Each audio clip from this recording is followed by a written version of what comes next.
So the United States House has passed a bill called HR 1. It deals with a whole array of different kinds of issues in the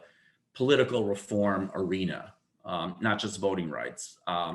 And one aspect of HR 1 that I've written about a considerable amount and that I want to sort of raise some questions about are the provisions that would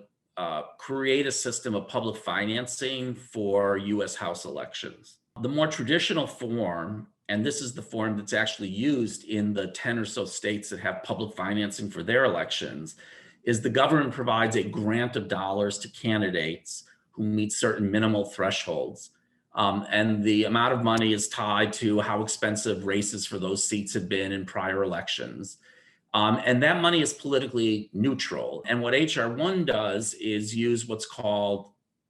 small donor matching funds, which is a different form of public financing, in which for every dollar you give to a candidate under $200, that's what's a small donation, $200 or less, the government will provide a 6-to-1 match in federal dollars. My concern about small donor matching programs at the national level is that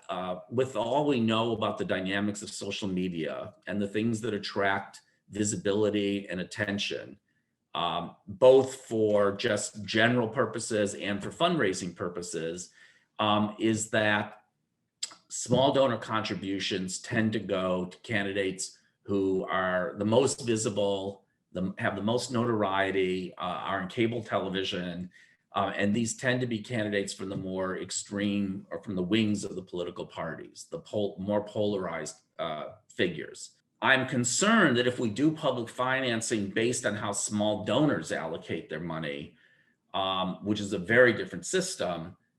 we will unintentionally be throwing further accelerants onto the kind of polarization dynamics that make governing so difficult and make our political culture so toxic these days in this era.